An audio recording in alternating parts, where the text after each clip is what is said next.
Oh, guys, this is serious. Now, how can a sane human describe fellow humans as weed simply because you don't have the same skin color?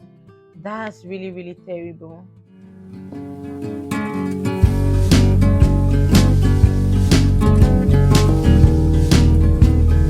Hi guys, good day and welcome back to my channel. It's your favorite girl, Peace Dora, and I'm back again with another reaction video. So guys, today I have a couple of songs I'll be checking out. The first one here is not a song. The video is titled Margaret Sanger described black people as human weed. Human weed. Okay. This is weird. I don't know. I can't wait to check it out. But before then, if this is your first time here, hello, how are you doing? Thank you so much for stopping by. My name is Peace Dora. I'm a Nigerian. Kindly subscribe to my channel. Turn on the notification bell so you get notified whenever I post a new video. Give me a big thumbs up if you eventually enjoy this video. And of course, leave a comment for me. So guys, without wasting much of your time, let's get right into the video. As founder of the American Birth Control League, which later became Planned Parenthood, Margaret Sanger was no doubt a controversial figure with disturbing views on eugenics, race, and population control. While some argue she even wanted to exterminate the black race, others are trying to erase that part of her past. That's serious. The Mike Wallace interview. In the eyes of some, Margaret Sanger has been a heroine. In the eyes of others, she's been a destructive force. In her own words, Sanger pushed for a society that limited births to those she deemed fit to have children. Well, I think the greatest sin in the world is bringing children into the world that have disease from their parents, that have no chance in the world to be a human being, practically. Delinquents, prisoners, all sorts of things just marked when they're born. In 1916, Sanger opened the country's first birth control clinic. As a member of the American Eugenics Society, she advocated improving the genetic composition of humans through controlled reproduction of different races and classes. She often wrote about the issue in the journal she founded, called the Birth Control Review. In 1919, writing, I personally believe in the sterilization of the feeble-minded, the insane, and the syphilitic. The most urgent problem today is how to limit and discourage the over-fertility of the mentally and physically defective. Many point to a 1923 New York Times interview as proof of Sanger's racist motives, in which she referred to people as weeds, saying, It means the release and cultivation of the better racial elements in our society and the gradual suppression, elimination, and eventual extirpation of defective stocks, those human weeds which threaten the blooming of the finest flowers of American civilization. Wait. Before we go on, like, how can a sane human describe humans as weed, human weed? I don't know. Am I getting the statement wrong? Human weed. This is serious and terrible. Firstly, I don't think the idea of birth control is bad. It's not bad. It has gone a long way in helping humanity and just help people do what they wish to do. And that's not a bad invention in the first place, in my opinion.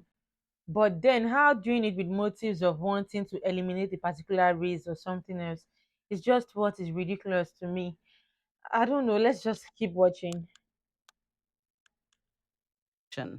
Hayden Ludwig, an investigative researcher, has extensively studied Sanger's life and writings. She talked about the need for race betterment through controlling these weeds, basically undesirable people. In 1939, after opening another clinic in Harlem, the birth control activist launched the Negro Project, an initiative supported by black leaders, such as civil rights activist W.E.B. Du Bois. Critics claim the program used the pretense of better health and family planning for poor blacks in the South as an attempt to limit the black race. Ludwig says some on the left grapple with Sanger's past and how to interpret her legacy. They know when she writes about human weeds, they know that it's repulsive. They know it's disgusting. The left will never abandon Margaret Sanger, because if they do, she's the foundation of so many of their views. Sanger once shared her vision for a preferred race at a women's branch of the Ku Klux Klan, writing in her autobiography, Always, to me, any aroused group was a good group. Despite those views, liberals praise Sanger's work while ignoring her history. I admire Margaret Sanger enormously. Her courage, her tenacity, her vision. I am really in awe of her. Ryan Baumberger, founder of the Radiance Foundation, says abortion proponents are working to clean up Sanger's past and what she stood for. They have to reinvent her every time they talk about her in order to justify their celebration of her. Former Planned Parenthood director Abby Johnson says those inside the abortion industry are trained to overlook Sanger's racist views. They give you an answer like, well, I mean, yes, Margaret Sanger was a racist, but everybody was a racist back then. You accept it. Says who? Because she is your hero. And she has to be your hero. You cannot question Planned Parenthood. In 1997, Stephen Mosher of the Population Research Institute wrote about the push to repackage Margaret Sanger in the Wall Street Journal. The reason I call it the repackaging of Margaret Sanger is because after the Nazi regime destroyed the legitimacy of eugenics forever, they then went back and said, oh, she was just an early feminist. She was just an early supporter of family planning. No, she wasn't. No, she was a supporter of giving IQ tests to people. She was in favor of using those IQ tests to determine who should be sterilized and who should have children. In a response titled The Demonization of Margaret Sanger, Alexander Sanger, her grandson and president of Planned Parenthood at the time, called Mosher's editorial unfair. In the same piece, Esther Katz, director of NYU's Margaret Sanger Papers Project, claimed evidence revealing Sanger did not rationalize her support for birth control on racist grounds, that she never advocated genocidal policies aimed at racial, ethnic, or religious groups, and that she, in fact, believed access to birth control would benefit, not eliminate minority populations. Dr. Katz turned down our request for an interview, although in this article, the editor as public authority interpreting Margaret Sanger, she wrote, by our current highly sensitized standards, some of her attitudes and statements can be construed as racist, elitist, ethnocentric, and not politically correct.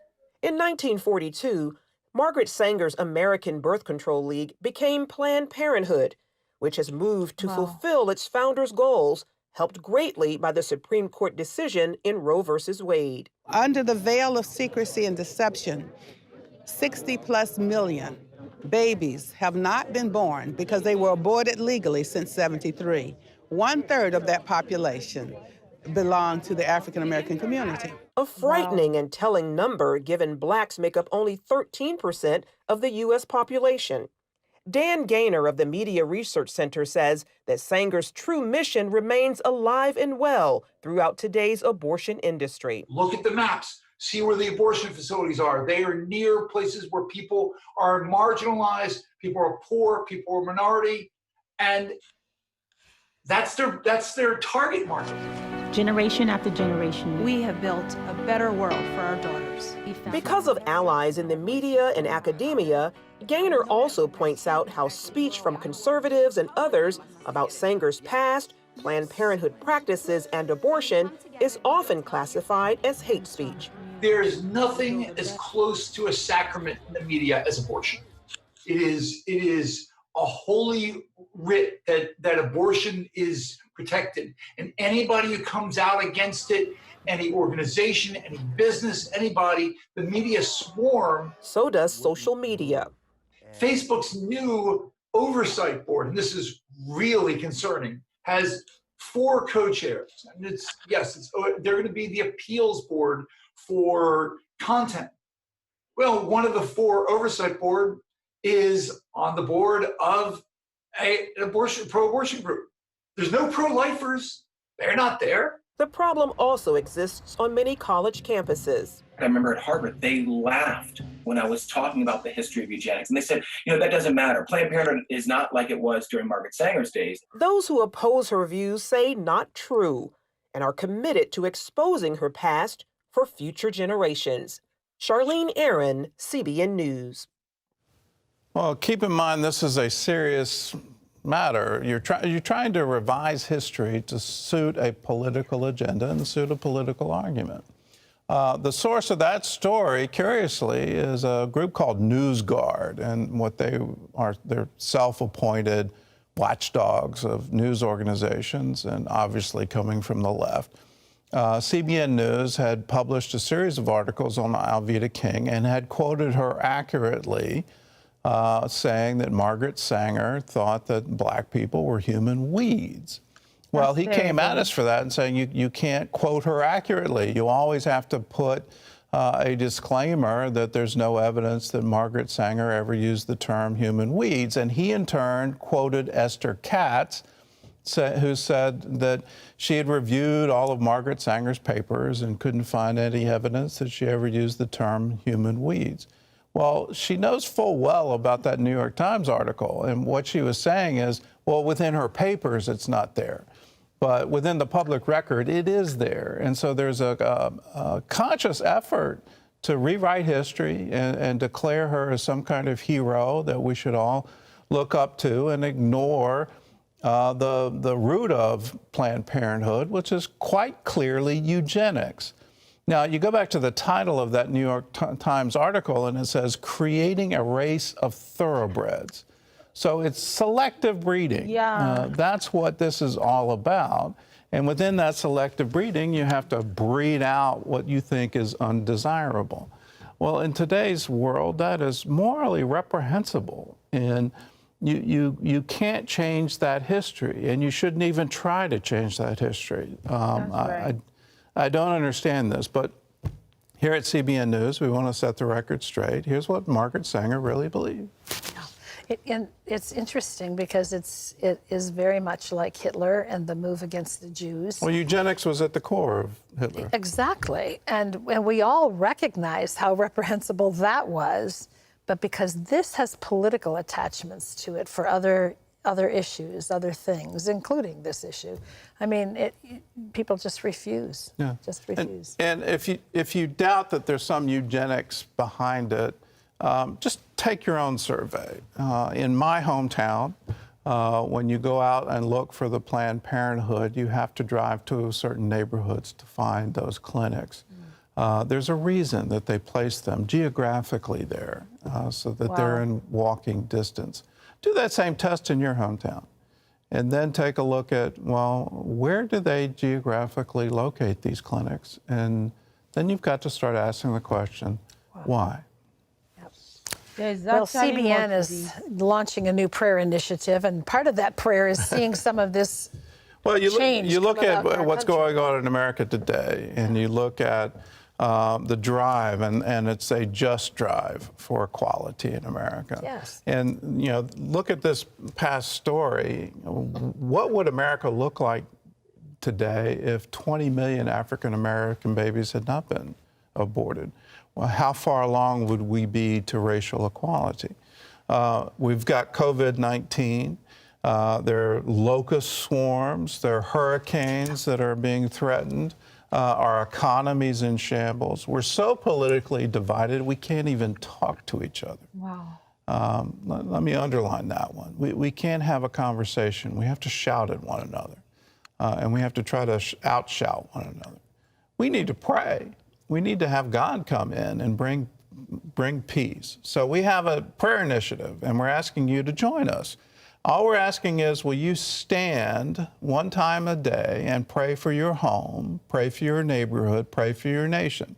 You can do that in total isolation. You can stand in a closet in your house. You can stand in your driveway. You can stand on your front porch, your back porch. You can stand in any room you want to. You can walk your neighborhood and stand there. You pick the place, but we're asking you to commit to pray daily. Pray for unity, pray for America, pray for the world. So, as a 700 Club interactive viewer, you may have already received a mailing inviting you to join with us.